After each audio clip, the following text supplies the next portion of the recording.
Hey everyone, welcome to the channel. So आज का chapter है breathing in exchange of gases. और NCERT निकालो, नहीं तो क्या ही समझ में आने वाला है। ठीक है, तो टॉपिक है human respiratory system. Let's start. We have a pair of external nostrils opening out above the upper lips. यानी कि हमारी जो रेस्पिरेटरी सिस्टम है वो कैसे स्टार्ट होती है? लिप्स के ऊपर जो नॉस्ट्रल्स हैं उससे स्टार्ट होती है, और पेयर में है। ठीक है, pair of external nostrils. It leads to a nasal chamber through the nasal passage. फिर वो जो नॉस्ट्रल है, जो बाहर तो छेद है, ठीक है, वो नेजल चैम्बर को जाती हैं। फिर nasal chamber opens into pharynx, a portion of which is the common passage for food and air. ठीक है, तो ये बेसिकली बोल रहा है कि नोज़ है, नोज़ से नेजल चैम्बर, नेजल चैम्बर से फेरिंग्स के पास। फेरिंग्स क्या होता है? फेरिंग्स एक ऐसा कॉमन रास्ता होता है जिससे फूड और एयर दोनों चीज़ें जाती हैं। ठीक है, the pharynx opens through the larynx region into the trachea। और फिर pharynx ट्रैकिया में ओपन होता है larynx के थ्रू। यानी कि क्या बोल रहा है कि ये pharynx हो गया तुम्हारा, ठीक है, ये larynx हो गया और ये हो गया तुम्हारा ट्रैकिया। pharynx ओपन करता है larynx के थ्रू into the trachea। अब larynx की बात कर लें, इसकी अगर हम बात करें, ठीक है, इसकी अगर हम बात करें तो क्या बोला है? लैरिंक्स एक कार्टिलेज की बॉक्स है, कार्टिलेज की बॉक्स है which helps in sound production. Sound production में हेल्प करता है, इसीलिए इसे क्या कहते हैं? Called the sound box. यानी कि ये जो लैरिंक्स है ये एक बॉक्स है। ठीक है, ये क्या है? एक बॉक्स है, कार्टिलेज की बनी हुई एक बॉक्स है, और इसमें वोकल कॉर्ड्स होते हैं जो वाइब्रेट करते हैं और उससे साउंड प्रोड्यूस होता है। During swallowing, glottis can be covered by a thin elastic cartilaginous flap called epiglottis to prevent the entry of food into the larynx। काफ़ी लंबी लाइन हो गई। तो जब हम लोग खाना वाना खाते हैं तो उसमें बोल रहा है कि जब हम खाना निगलते हैं, ठीक है, तो जो ग्लॉटिस होता है, अब ग्लॉटिस बात करते हैं, ये हो गया विंड पाइप और ये हो गया फूड पाइप। ठीक है, तो ग्लॉटिस क्या होता है? इस विंड पाइप की एक कवरिंग को कहते हैं, मतलब ये वाला जो पोर्शन है, ये हिस्सा जो है, इसे हम ग्लॉटिस कहते हैं। तो यही बोल रहा है कि जब हम खाना निगलते हैं तो ये जो ऊपर की ये होता है पार्ट, जिसे ग्लॉटिस कहते हैं, वो एक पतले से कार्टिलेज के फ्लैप से कवर्ड हो जाता है। ठीक है, कवर हो जाता है, जिससे कि जो अगर मान लो यहाँ से खाना आ रहा है तो खाना डायरेक्ट आपका फूड पाइप में जाए, ना कि विंड पाइप में। ठीक है, समझ में आ गया? आई विश समझ में आया हो। Trachea is a straight tube extending up to the mid thoracic cavity, which divides at the level of fifth thoracic vertebra into right and left primary bronchi। अब क्या बोल रहा है? अब यहाँ पे बात की जा रही है किसकी? ट्रैकिया की। कि ट्रैकिया एक सीधा सा ट्यूब होता है, ठीक है, एक स्ट्रेट ट्यूब होता है, जो कि मान लो इतना अगर थोरैक्स होता है तो मिड थोरैसिक रीजन पे जाके वो टूट जाता है दो हिस्सों में, एक लेफ्ट पार्ट में, एक राइट पार्ट में, लेफ्ट ब्रोंकी और राइट ब्रोंकी। ठीक है, each bronchi undergoes repeated division to form secondary and tertiary bronchi and bronchiole, ending up in a very thin terminal bronchioles। ठीक है, अब क्या बोल रहा है कि जो आपका ये ब्रोंकी होता है, ठीक है, अब जैसे ट्रैकिया है वो टूट गया दो में, लेफ्ट ब्रोंकी और राइट ब्रोंकी। अब ये ब्रोंकी जो है ये टूटेगा दो में, जिसे सेकेंडरी ब्रोंकी कहेंगे। फिर ये सेकेंडरी वाला टूटेगा दो में, जिसे हम टर्शरी ब्रोंकी कहेंगे। फिर ये ब्रोंकी टूटेगा, ये ब्रोंकी टूटेगा इनिशियल ब्रोंक्यूल्स में। ठीक है, अब ये ब्रोंक्यूल टूटेगा टर्मिनल ब्रोंक्यूल में, और फिर ये टर्मिनल ब्रोंक्यूल टूटेगा किसमें? रेस्पिरेटरी ब्रोंक्यूल में। समझ में आया? मतलब एक प्रोसेस है पूरा।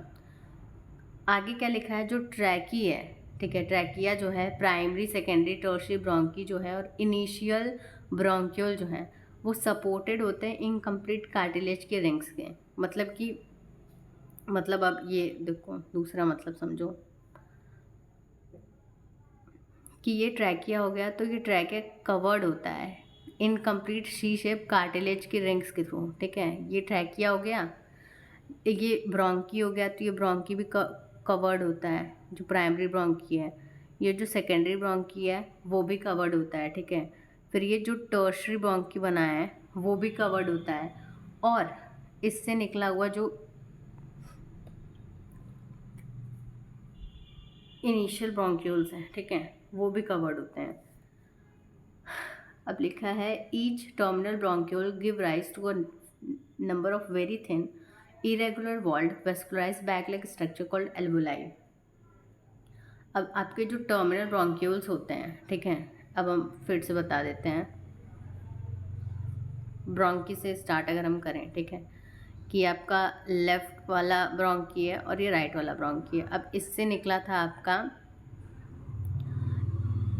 सेकेंडरी ब्रोंकी, ठीक है, ये सेकेंडरी ब्रोंकी हो गया।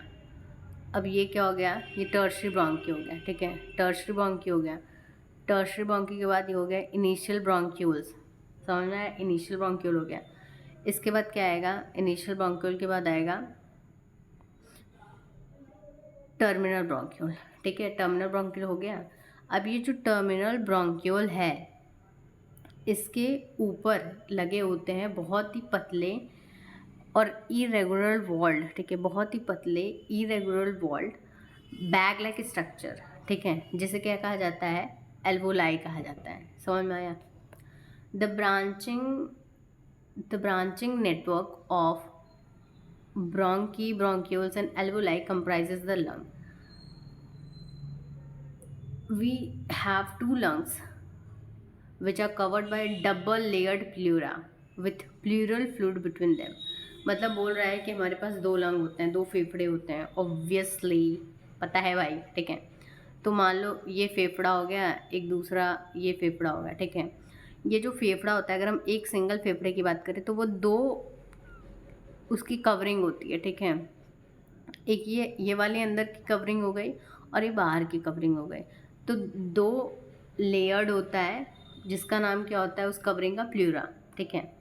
अब इस प्लूरा के अंदर भरा होता है, इस प्लूरा के अंदर, प्लूरल मेम्ब्रेन के अंदर भरा होता है प्लूरल फ्लूइड, वो शॉक से बचाता है। आगे लिखा है it reduces friction on the lung surface, ठीक है, फ्रिक्शन कम करता है और शॉक एब्जॉर्बर होता है, ठीक है।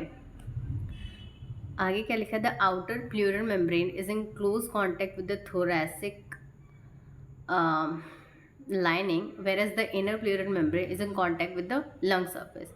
मतलब वही सिंपल सी बात बोली जा रही है कि ये जो बाहर का, ये बाहर वाला जो है, ये बाहर वाला जो प्लूरल मेम्ब्रेन है, ये थोरैसिक कैविटी के, मतलब लंग आपका एक कैविटी के अंदर होता है जिसे थोरैसिक कैविटी कहते हैं।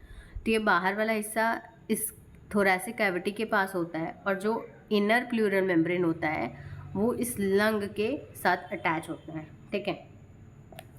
अब थोड़ा सा स्ट्रक्चर देख लेते हैं एक बार, ठीक। अब ये एपिग्लॉटिस क्या है, अगर याद हो तो फूड पाइप की ओपनिंग को हम ग्लॉटिस कहते हैं, ठीक है, सॉरी विंड पाइप की कवरिंग को हम ग्लॉटिस कहते हैं, और जब हम खाना निगल रहे होते हैं तो ये जो ग्लॉटिस है इसका मुंह कवर हो जाता है एक पतले से कार्टिलेज के फ्लैप से, जिसे हम एपिग्लॉटिस कहते हैं, ठीक है। उसके नीचे क्या है, ये लैरिंग्स है। लैरिंग्स क्या था, एक कार्टिलेज का बॉक्स था जो कि साउंड प्रोडक्शन में हेल्प करता है। फिर ये नीचे ट्रैकिया आता है जो कि T5 रीजन पे जाके टूट जाता है दो हिस्सों में, ठीक है, दो हिस्सों में, लेफ्ट और राइट प्राइमरी ब्रोंकी में टूट जाता है, ठीक है। और दोनों लंग्स के बीच में क्या होता है, आपका हर्ट होता है, ठीक है, जो कि आगे हम पढ़ेंगे, एक मुट्ठी जितना बड़ा होता है, ठीक है। प्लूरल मेम्ब्रेन की बात की है कि दो होता है, एक आउटर होता है, एक इनर होता है। आउटर वाला जो होता है वो थोरैक्स से अटैच होता है और इनर वाला लंग की सरफेस से अटैच होता है। और जो प्लूरल फ्लूइड होता है, देखो यहाँ पे येलो कलर से भरा हुआ है, ठीक है, ये हेल्प करता है कि शॉक ना लगे, यानी शॉक एब्जॉर्बर होता है, साथ में ये फ्रिक्शन को रिड्यूस करता है। फिर यहाँ पे ब्रोंक्यूल्स, मतलब जितना भी डायग्राम है, नेमिंग, ये सब लर्न होना चाहिए। ये रिब्स हैं, अभी आगे देखोगे, cut end of ribs, lung, diaphragm, ये बहुत इंपॉर्टेंट होता है ब्रीदिंग के केस में। ये डोम शेप स्ट्रक्चर होता है। अभी ये नॉर्मल स्टेट में है, ठीक है। तो अब आई थिंक नेक्स्ट वीडियो में। Bye bye.